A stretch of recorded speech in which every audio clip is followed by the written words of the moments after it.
नमस्कार मंडळी, आज आपण इथे अतिशय चटपटीत आणि पौष्टिक अशी पेरूची कोशिंबीर करणार आहोत। तोंडी लावण्याच्या प्रकारे जेवणामध्ये भाताबरोबर पोळीबरोबर अप्रतिम अशी लागते। त्यासाठी सगळ्यात अगोदर इथे मी 2 मध्यम आकाराचे पेरू घेतलेले आहेत। पेरू पूर्णपणे पिकलेले नाही आहेत, अर्धवट असे कच्चे आहेत। तुम्ही पिकलेल्या पेरूंचं सुद्धा करू शकता किंवा कच्च्या पेरूची सुद्धा कोशिंबीर करू शकता। सगळ्यात अगोदर मी हे पेरू स्वच्छ 2 वेळा धुवून घेतलेले आहेत आणि कोरडे पुसून घेतलेले आहेत।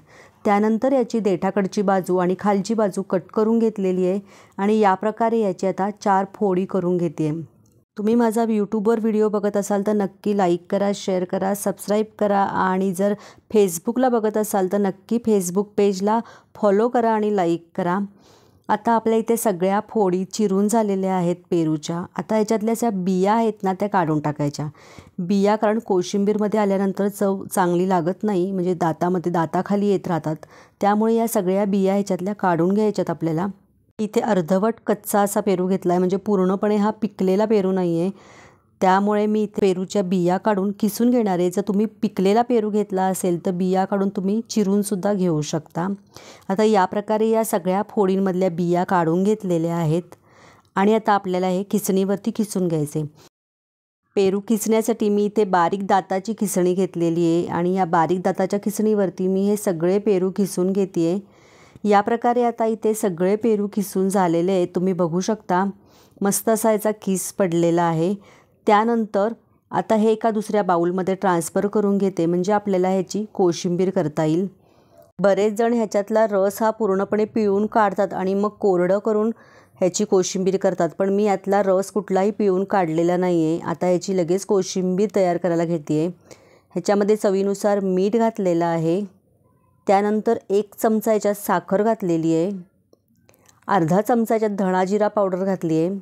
थोडीशी कोथिंबीर घातलेली आहे आणि इथे मी साईसकट जे साईचं दही असतं ना ते घट्टसर असं दही घातलेलं आहे 2 चमचे। तुम्हाला जर हे साईचं दही कसं करायचं ह्याची रेसिपी हवी असेल तर तुम्ही नक्की कमेंट करून सांगा, मी तुम्हाला नक्की ती रेसिपी करून दाखवेल।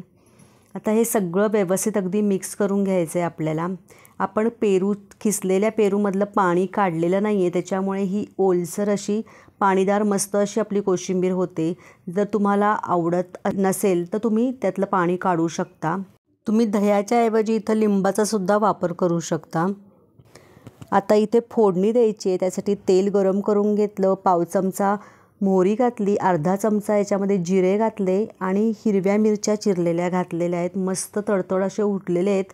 त्यानंतर ह्याच्यामध्ये कढीपत्त्याची पानं घातलेली आहे, मस्त ही फोडणी लागते। याच्यात जिरे जरा जास्त घातलेले आहेत आणि हिंग घालायचं आहे। इथे मी पाव चमचा होईल एवढा हिंग घातलेला आहे। सगळं मिक्स करून घ्यायचं आहे, हळद घालायची नाही आहे आणि ही मस्त अशी फोडणी आपल्याला कोशिंबीरवरती घालायची आहे। मस्त हे जरा तळू द्यायची मिरची, म्हणजे मिरचीचा तिखटपणा त्याच्यामध्ये उतरतो छानपैकी। आता ही कोशिंबीरवरती मी फोडणी सगळी घातलेली आहे आणि नंतर सगळं मिक्स करायचं आहे व्यवस्थितपणे अगदी।